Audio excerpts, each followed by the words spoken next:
First unit.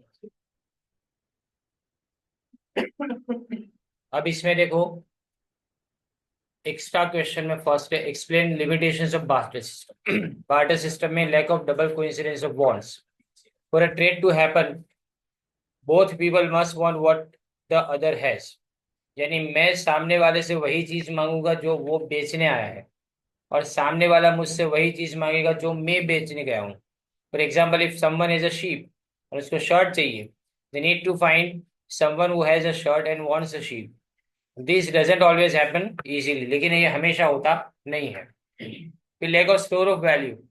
In the barter system it's hard to save goods for later because they might spoil और lose value over time. इसकी value कई बार ऐसा होता है ना कि खराब हो जाती है। बराबर, इसको स्टोर करना पॉसिबल नहीं है। जैसे फ्रूट्स है, वेजिटेबल्स है, उन सबको अपने स्टोर नहीं कर सकते लॉन्ग टर्म तक। There is no good way to store wealth for future use. तो फ्यूचर यूज के लिए अपने कोई भी वेल्थ को स्टोर कर पाए वो जमाने में पॉसिबल नहीं था। अब lake of sub division of commodities, यानी अगर मुझे पूरी चीज नहीं चाहिए तो उस चीज का मुझे आधा हिस्सा अगर चाहिए तो क्या करेंगे। जैसे for example, you can't easily divide a sheep और a shirt to trade for just part of it. एक हिस्सा मुझे चाहिए तो वो नहीं हो सकता मुझसे। Lack of common measure of value. It's hard to figure out how much one thing is worth compared to another. There is no standard way to measure the value of goods to take exchange is easier. यानी मैं measurement कैसे करूं, किसी चीज की कीमत कैसे decide करूं। पहले मुट्ठी भर चावल के सामने मुट्ठी भर गेहूं मिल जाते थे, पर दोनों की ड्यूरेशन जो है ना उसको क्रॉप का वो अलग अलग होता है। एक को ज्यादा टाइम लगे, एक को कम टाइम लगे। तो जिसमें ज्यादा मेहनत हुई उसकी कीमत उसी तरह से डिसाइड होनी चाहिए, लेकिन ऐसा कुछ था नहीं। फिर difficulty in transporting goods. Some items are bulky. बल्कि यानी वेट में ज्यादा होना या तो साइज में ज्यादा होना, और hard to transport. For example, if someone is livestock but needs grain, it would be very difficult to carry the livestock to a place where the grain is available. Livestock का मतलब भेड़ बकरी अगर किसी के पास है, वो उसको बेचने जाएगा, उसके सामने उसके गेहूं चावल चाहिए तो बहुत डिफिकल्ट हो जाएगा उसके लिए ट्रेड करना। तो this makes trading less practical for many people. Limited scope for specialization. Since the barter system is limited by what can be directly traded, people might not specialize in what they are good at or what is most traded. This restricts economic growth and efficiency. इसमें लोग specialisation नहीं कर पाते थे, सबको सब काम करने पड़ते थे, क्योंकि उनको क्या चाहिए, एक चीज के सामने सारी चीजें नहीं मिलती थी, तो बहुत सारी चीजें मुझे खुद को प्रोड्यूस करनी पड़े मेरी खुद की रिक्वायरमेंट के लिए। इसलिए यहाँ स्पेशलाइजेशन पॉसिबल नहीं है। इसी तरह से हर चीज का स्टैंडर्ड नहीं था। स्टैंडर्ड वेट में होना चाहिए वो नहीं था। किसी चीज का भी स्टैंडर्ड ना मिले। The value of goods varies from one person to another and can change depending on the situation. जिसकी गरज ज्यादा उसको कम कीमत मिलेगी, ऐसा था। This makes it hard to establish consistent prices और वैल्यू। यानी एक जैसी प्राइस नहीं थी, कंसिस्टेंट यानी एक जैसी, continuous same, leading to confusion and unequal exchange. तो इसलिए एक्सचेंज बराबर से नहीं हो पाता था। अब ये फर्स्ट क्वेश्चन के बाद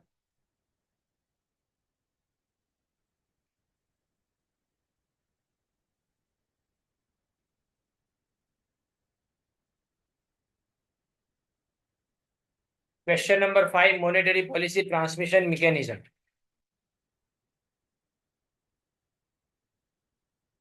इंपॉर्टेंट क्वेश्चन है ये भी।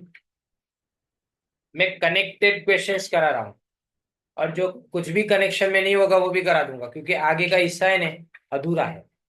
इसलिए वो मुझे जब तक पूरा ना होने तब तक मैं आगे चला नहीं पाऊंगा। देखो, monetary policy transmission mechanism. Monetary policy is how the central bank like RBI manages the money supply and credit to control economic goals like inflation, growth and employment. अब बात समझो, तुम्हारे तीन ऑब्जेक्टिव है। तुम इन्फ्लेशन को कंट्रोल करना चाहते हो, लेकिन उसके सामने इकोनॉमिक ग्रोथ वही की वही लेवल पे रहे, और एम्प्लॉयमेंट अच्छा मिले, अनएम्प्लॉयमेंट क्रिएट ना हो। तीन गोल्स को बराबर से पूरे करने के लिए रिजर्व बैंक ऑफ इंडिया यहाँ पे मनी सप्लाई को कंट्रोल करेगी।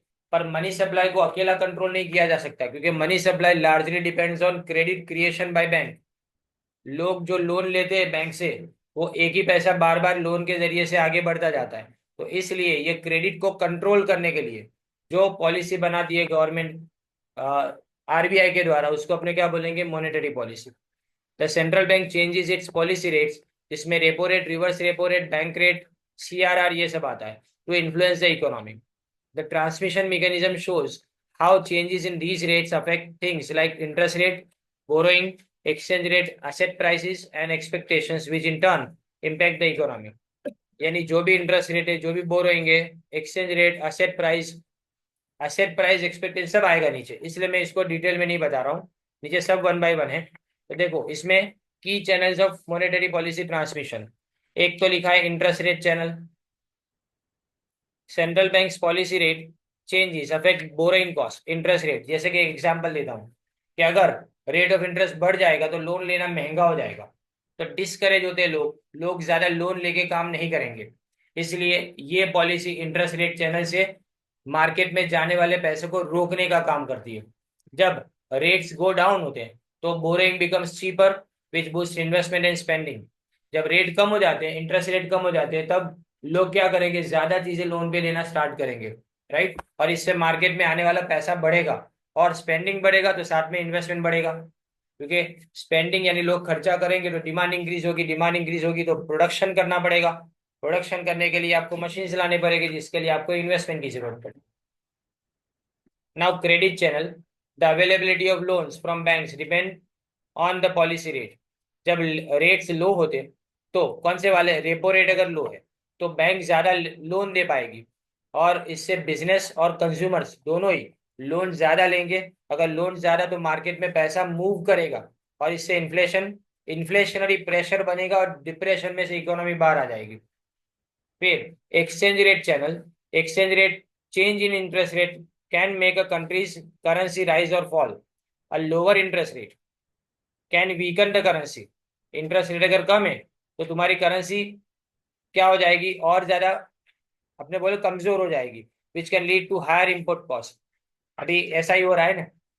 अब यहाँ पे इंटरेस्ट रेट लोअर नहीं है, लेकिन जिस तरह से मार्केट में हवा बन रही है, इस तरह से चार कंट्रीज की करेंसीज खराब होती जा रही है, कनाडा, चाइना, इंडिया, और चौथी कंट्री याद नहीं आ रही मुझे, which can lead to higher import cost and inflation. इसके बाद asset price channel, lower interest rate tend to raise asset prices, जिसमें स्टॉक और प्रॉपर्टी आते हो. असेट की प्राइस बढ़ेगी, कैसे बढ़ेगी, अगर इंटरेस्ट रेट लोअर है तो लोन ज्यादा होगी, लोन ज्यादा मतलब घरों की डिमांड बढ़ेगी, जमीन की डिमांड बढ़ेगी, प्रॉपर्टीज की डिमांड बढ़ेगी. अब डिमांड बढ़ेगी तो उसकी प्राइस भी इंक्रीज होगी. This encourages people to spend more, thinking their assets are worth more. उनको लगता है कि वो ज्यादा खर्चा इसलिए कर रहे हैं क्योंकि उनके पास जितनी एसेट्स है उसकी कीमत बढ़ गई है. तो मैं ऐसा समझूंगा, मेरा मकान पहले 40 लाख में बिकता था, अब अगर उसकी प्राइस बढ़ के 50 लाख हो जाएगी तो मैं समझूंगा कि मेरे पास 50 लाख की प्रॉपर्टी है, तो मैं इतना खर्चा तो कर सकता हूँ. Expectation channel, changes in policy rates affect what businesses, consumers and investors expect about the economy.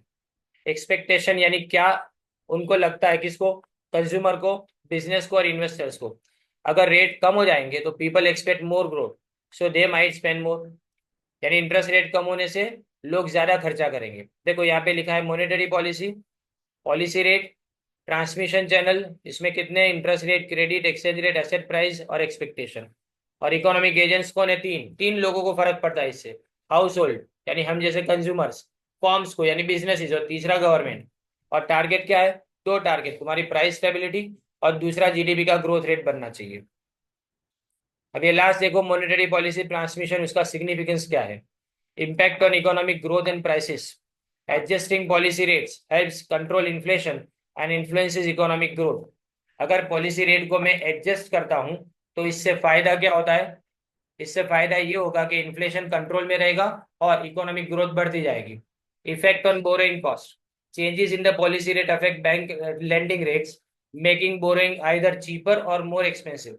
या तो बोरोइंग सस्ता हो जाएगा, या तो कई बार महंगा भी हो जाता है. सस्ता कब होगा, रेपो रेट कम होगा तो सस्ता होगा, और अगर रेपो रेट बढ़ जाएगा तो ये महंगा हो जाएगा. Impact on securities valuation, lower policy rates increase the value of future cash flows, raising asset prices.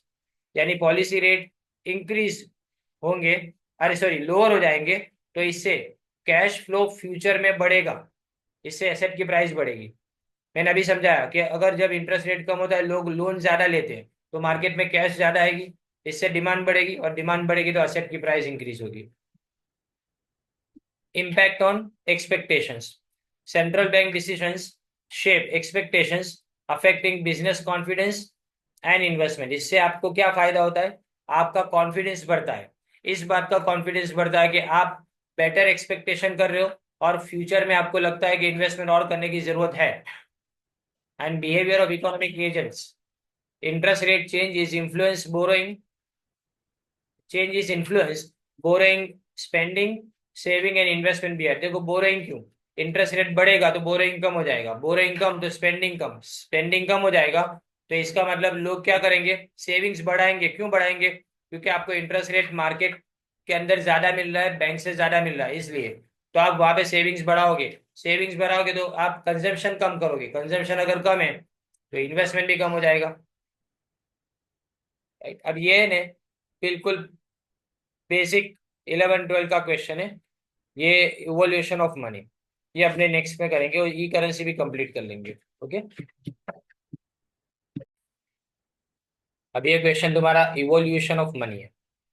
The word money is derived from goddess Juno Moneta, whose temple in Rome was associated with coin minting। सिक्के ने वहां से issue किए जाते थे पहले, ये मंदिर में से रोम में।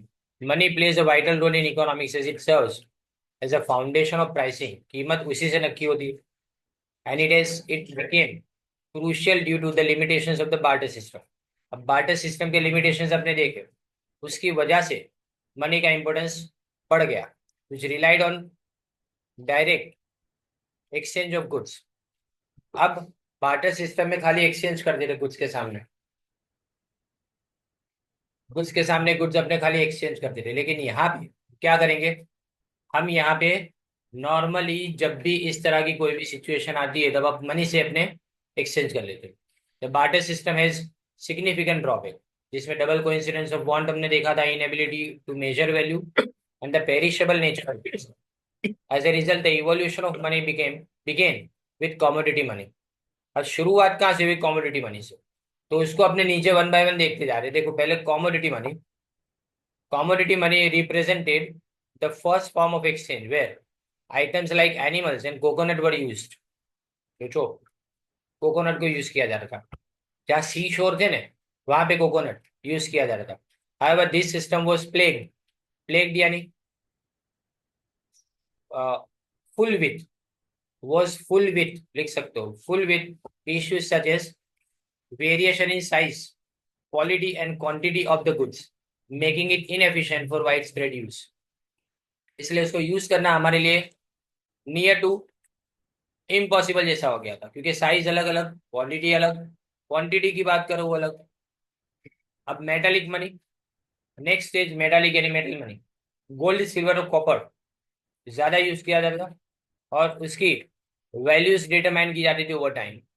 However this system had its own set of problems, जैसे कि variations in size and quality. पहले कोई ऐसा नहीं कि एक तरह के सिक्के सिक्के यानी सिक्के वजन अलग हो तो भी सिक्का एक ही वैल्यू में जाता था, तो ये नहीं होना चाहिए। The difficulty of carrying large amount of metal, अब अगर बड़ा पेमेंट हो तो इतने ज्यादा सिक्के लेके कैसे जाएंगे कोई भी। These issues led to the next stage of the in the evolution of money. अब नेक्स्ट स्टेज कौन सा आया, कोइनेज। इंपॉर्टेंट है ये। The discovery of coinage in the 7th century BC marked the third stage। Initially, private merchants used coins, and later, the state took over minting them। Lindians are credited with the first, पूछेंगे, are credited with creating the first coin। सबसे पहले सिक्के इन्होंने बनाए। Coins solved some problem, but others emerged। सबसे पहले hoarding, melting of coins in scarcity। Hoarding यानी रखेगा इतने ज्यादा coins को, और मेल्टिंग उसको मेल्ट करना पड़ता था coins को, और स्कैरसिटी में होते थे। और पहले तो गोल्ड था सब जगह पे। The rise in the price of metals like gold also made coins less effective for regular trade, leading to the shift forward paper money. अब यहाँ से आता है पेपर मनी। और पेपर मनी इन्वेंट किसने किया, China, around 800 AD। The Tang dynasty issued paper notes as flying money, उसको बोला जाता है, to protect merchant from bandits. Bandits चोर, डाकू। The system eventually evolve. कारण क्या, सोना लूट के चले जाएंगे ना, तो सोने की तो वैल्यू पूरी दुनिया में मिलेगी, लेकिन पेपर लूट के चले जाएंगे तो पेपर जहां प्रिंट हुआ वहीं पे वैल्यू है ना उसकी, बाहर तो वो रद्दी है। इसलिए बैंडिट से प्रोटेक्ट करने के लिए यूज किया जाता है। This system eventually evolve from goldsmith receipt to government issued paper currency. पहले क्या करते थे, गोल्डस्मिथ सोने के सिक्के के सामने करेंसी बना के देते थे, उसका स्टैम्प होना चाहिए उसके ऊपर, वो करेंसी की नहीं जाती थी। The main benefit of paper money was portability, यानी मूवमेंट आसान था, and low cost. However issues like counter fitting यानी नकली नोट बनाना, काउंटर फिटिंग यानी नकली नोट, नकली नोट को खाली काउंटर फिट बोला जाता है। And inflation arose, promptly more regulatory measures by government, इससे गवर्नमेंट को और ज्यादा मेजरमेंट्स लेने पड़े। अब इलेक्ट्रॉनिक मनी जिसको अपने ई मनी बोलते हैं, with the advent of technology electronic money emerge, systems like credit cards, debit cards and mobile payment वो ज्यादा एफिशिएंट मानी जाती है और secure way to handle transactions. This stage has introduce the idea of digital currency. Digital currency अभी digital rupee भी start हो चुका है, पर इतना ज्यादा पॉपुलर नहीं है। With cryptocurrencies like Bitcoin challenging traditional monetary system. Cryptocurrencies are decentralize. Decentralize मतलब कोई गवर्नमेंट का उस पर कंट्रोल नहीं है, not back by any physical commodity, and have change how people view and use money. लोग किस तरह से पैसे को देखते थे, पहले हमेशा गवर्नमेंट सपोर्ट चाहिए पैसे के लिए, अब ऐसा नहीं है। अब यहाँ बिटकॉइन में कोई गवर्नमेंट का सपोर्ट नहीं है, पर फिर भी वो आसानी से बिक रही है। $94,000 one bitcoin. Conclusion.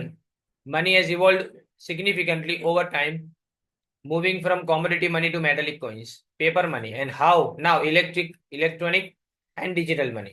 Each stage of this evolution addressed the limitations of previous system while also introducing new challenge. अब भले क्रिप्टो करेंसी है, क्रिप्टो करेंसी को सिक्योर वॉलेट में रखा जाता है, वॉलेट का पासवर्ड भूल गए कुछ नहीं हो सकता, फिर बाद में वो पैसे गए तुम्हारे। इसी तरह से यहाँ पे लोग देखते हैं कि कितना फ्रॉड हो सकता है करेंसीज के अंदर।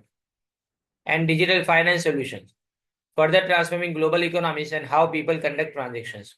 This summary captures the key stages in the evolution of money, starting from commodity money and progressing through metallic money, coinage, paper money, and electronic money, along with the challenges and benefits each stage brought.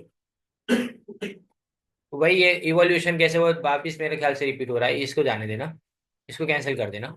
अब आता है most important topic, e currencies meaning and definition.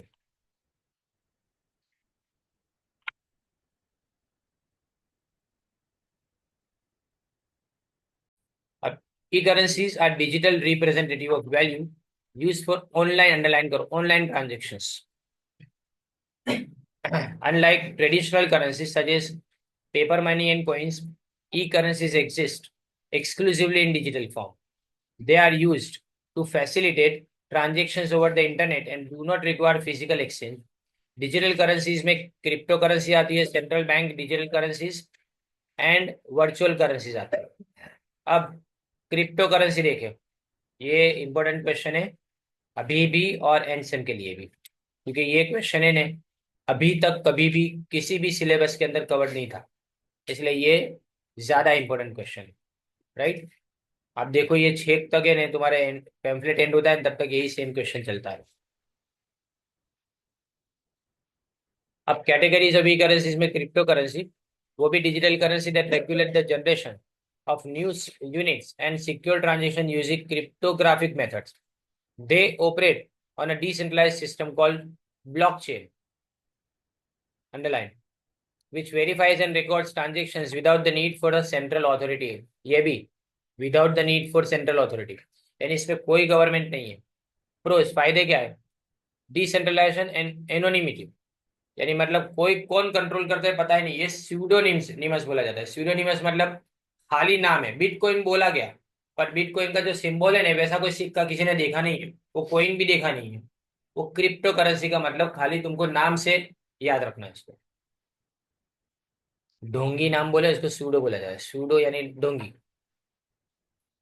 Pseudo secular इसका मतलब सिर्फ secular होने का ढोंग करने वाला। High potential for the value appreciation, many crypto currencies like bitcoin have seen significant increase in value. Bitcoin की वैल्यू बहुत बड़ी है, कारण उसके जो स्टॉक है ना उसको सेम रखा है, वो इश्यू नहीं करते। जितना स्टॉक था उतना ही स्टॉक अभी पूरी दुनिया में, जितना इश्यू हो चुका, जिसने खरीदा उसके बाद जितनी वैल्यू है। अब मार्केट में डिमांड इतनी ज्यादा है, लेकिन उसके सामने सप्लाई पहले जो रख दी है वही है, नया इश्यू नहीं हो रहा है उसके अंदर। लेकिन इसके पॉइंट कौन से यानी limitations, volatility and risk of price manipulation. आज मैंने खरीदा, कल प्राइस एकदम डाउन भी हो जाए। ये लाख ऊपर भी था एक टाइम पे, 2-3 साल पहले ये लाख ऊपर था, फिर एकदम से डाउन हो गया 18,000 भी हो गया था, वापिस धीमे धीमे इंक्रीज हुआ। Cryptocurrencies are highly volatile, making them a risky investment. lack of regulatory oversight. Since cryptocurrencies are not regulated, there is a higher level of risk of investors. For investors, यानी regulate नहीं है ना, तो कभी भी बंद भी हो जाएगी, तो क्या करेंगे। अब central bank digital currencies, central bank digital currencies are digital version of countries fiat currencies issued and regulated by the countries। एक minute, formal formal currency, government जो इश्यू करे वो फॉर्मल करेंसी बोलते हैं इसको। Fiat currency issued and regulated by the country's central bank. They aim to provide the benefit of digital currencies while maintaining the stability and security of traditional money. आपके पास stability और security किसकी है, traditional money, वो तो है ही। अगर मेरे पास digital money है, देखिए यहाँ लिखा है, बहामास के अंदर $100, नाइजीरिया में ई नाइरा, चाइना में ECNY लिखा है, इंडिया में ई रूपी, अभी नई नई चालू की है करेंसी। वैसे तो 1-1.5 साल से थोड़ी थोड़ी पॉपुलर हो रही है। सारी बैंक आपको ये बोलती है कि आप ई मनी में कन्वर्ट करो, ई रूपी में कन्वर्ट करो ऐसा। रशिया में डिजिटल रूबल, इसके pros, improve transaction efficiency, faster and more secure transactions compare to traditional banking system. And उसके बाद में ट्रेडिशनल बैंकिंग में क्या, आपको पैसे भरने जाना पड़ता है, यहाँ तो सीधा ट्रांसफर हो जाता है सब जगह। Greater control by government, central banks can exert more control over monetary policies. ज्यादा कंट्रोल किसके ऊपर रहेगा, मॉनेटरी पॉलिसीज के ऊपर। अब कौन इसके नुकसान देखे, potential threat to privacy, increase government access to financial record. अब गवर्नमेंट को सब पता चल जाएगा, मेन मकसद है ये कि गवर्नमेंट के पास सारी इंफॉर्मेशन रहती है तुम्हारे पास कितने पैसे। Dependence on central authorities, lack of decentralization compare to cryptocurrencies. Decentralization नहीं है यहाँ पे, सारा का सारा कंट्रोल तो सरकार का है यहाँ पे। अब virtual currencies unregulated digital currencies use mainly in online environment like virtual gaming और virtual worlds. These currencies are often issued by private organizations and have no intrinsic value outside the platform they are used in. Simple, casino में जाते हैं, जो लोग casino में जुआ खेलते हैं ना, उसको सिक्के दिए जाते हैं पैसों के सामने, वो सिर्फ वहीं पे वैलिड है, तुम बाहर लेके जाओ तो उसकी कोई कीमत नहीं है, बराबर ना। एक सिक्का तो उसके सामने आपको बोलेंगे कि 1,000 रुपये, बराबर। तो वो बिड बड़ी ले सके ना लोग, इसलिए वो सिक्के इशू किए जाते हैं। आप काउंटर पे रुपये जमा करा दो, उसके बाद में आपको ये करेंसीज मिल जाती है। पर यहाँ पे वर्चुअल है ना, वो तो फिजिकल हो गया, वर्चुअल यानी ऑनलाइन है जो था ये सब। इसमें भी आपको पैसे देके कोइंस परचेस करने पड़ते हैं। ये कहाँ पे, अगर आप कोई भी जगह पे कोई गेम खेलते हैं, उसके अंदर अगर आपको कोई परचेस करना है, आपको बोला जाए कि इतने गोल्ड कोइंस आपको चाहिए गेम के अंदर, इसके लिए इतना पैसा आपको खर्च करना पड़ेगा। अब अगर पैसा खर्च कर दिया आपने, आपके पास गोल्ड कोइंस आ गए, आपको अब यूज नहीं करने, तो उसको बेच के पैसे वापस लिए नहीं जा सकते, राइट। ये online transaction, virtual currency, streamline purchasing goods in virtual worlds, inclusive financial services, they provide access to financial system for people without traditional banking. इसमें बैंकिंग की जरूरत नहीं है, लेकिन कौन क्या है इसके, देखो, lack of regulation, prone to fraud and scam due to absence of. Flipkart जो आपको कॉइन्स देता है ना, क्या बोलते हैं उसको, फ्लिपकार्ट के कॉइन्स देते हैं ना, नाम भूल गया मुझका, वो भी जो कॉइन्स है ना, वो भी वैसा ही है, एग्जैक्टली सेम करेंसी भी। उसी तरह से दूसरी वर्चुअल करेंसी में आप क्रेडिट कार्ड स्वाइप करते हो, तो इसके पॉइंट्स मिलते हैं, वो भी तुम्हारी वर्चुअल करेंसी जैसा हो गया। यहाँ पे फ्रॉड और स्कैम्स हो सकते हैं क्योंकि यहाँ पे गवर्नमेंट का कोई कंट्रोल नहीं। एंड वॉलेटिलिटी, इसकी प्राइस फ्लक्चुएट होती रहती है, यानी रिस्की है ये, और इसकी प्राइस फ्लक्चुएट मुझे नहीं लगता कि होती है। ये पॉइंट कोई मतलब नहीं रखता मेरे लिए। Differences between CBDC and crypto currency, दोनों के बीच का डिफरेंस याद रखो। Purpose, enhance the financial systems efficiency, मतलब वो अपने सिस्टम में रह के काम करना है। ये तो ऑल्टरनेटिव है बाजू वाला, मतलब फाइनेंस सिस्टम से निकल जाओ, दूसरी नई सिस्टम डेवलप हुई है। इशुअंस, सेंट्रलाइज या डिसेंट्रलाइज है। सिक्योरिटी, तो सिक्योरिटी सिस्टम इसमें होती है, जबकि यहाँ पे डिसेंट्रलाइज क्रिप्टोग्राफिक नेटवर्क्स होते हैं, इसमें आपको वॉलेट या तो लॉकर में वो रखना पड़ता है। ये सब वर्चुअल होता है। रेगुलेशन, पहले को रेगुलेट गवर्नमेंट करती है, जबकि क्रिप्टो करेंसी में कोई रेगुलेशन नहीं है गवर्नमेंट का। वैल्यू स्टेबिलिटी, स्टेबल, गवर्नमेंट का सपोर्ट है उसमें। लेकिन अगर हम बात करें क्रिप्टो करेंसी, उसमें हाईली वॉलीटाइल, कभी भी कुछ भी हो सकता है उसमें। फिर privacy anonymity, limited privacy due to central control, इसमें प्राइवेसी जैसा कुछ नहीं है क्योंकि सेंट्रल गवर्नमेंट सब जानती है। लेकिन क्रिप्टो करेंसी के अंदर ज्यादा।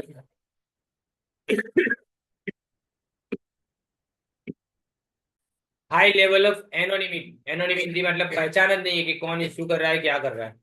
फिर ट्रांजेक्शन स्पीड, सीबीडीसी में फास्ट होती है, यहाँ पे स्लो, नेटवर्क पे डिपेंड करता है। फीस, लो टू नन, ना के बराबर, लेकिन यहाँ पे क्रिप्टो करेंसी में अलग अलग ट्रांजेक्शन फीस होती है। एडॉप्शन, एडॉप्शन मतलब ये जो सीबीडीसी है वो अभी नया नया है, जबकि क्रिप्टो करेंसी सबसे ज्यादा फास्ट ग्रोइंग करेंसी में से आता है। अब यहाँ लास्ट देखो, ई करेंसी एंड बैंकिंग सिस्टम। तो the banking system primarily deals with central bank digital currencies and traditional digital payment system, but typically does not directly engage with decentralized cryptocurrencies like Bitcoin, which operate on blockchain technology outside the control of central authorities. अब banking system में तो CBDC और traditional system आती है, crypto currency उसके बाहर है। अब सेंट्रल बैंक डिजिटल करेंसीज में banks interact with CBDCs as they would with physical currency but in a digital format. They store, transfer and exchange CBDCs just like fiat money. वो भी same to same government money की तरह से ही है। तो इसके examples लिखे। फिर ट्रेडिशनल डिजिटल पेमेंट सिस्टम, उसमें कौन कौन से मोबाइल ऐप से जो किया जाता है, Apple pay, Google pay and bank transfers which allow users to transact in traditional fiat currency in digital form. अपने अगर गूगल पे से पैसे भेजते हैं किसी को तो रुपी से भेजते हैं, वो ई मनी नहीं होता है, वो अलग है। क्योंकि आप विड्रॉ कर सकते हो अपने बैंक अकाउंट में से एक्जेक्टली सेम फॉर्म में जिस फॉर्म में आपने भेजा है।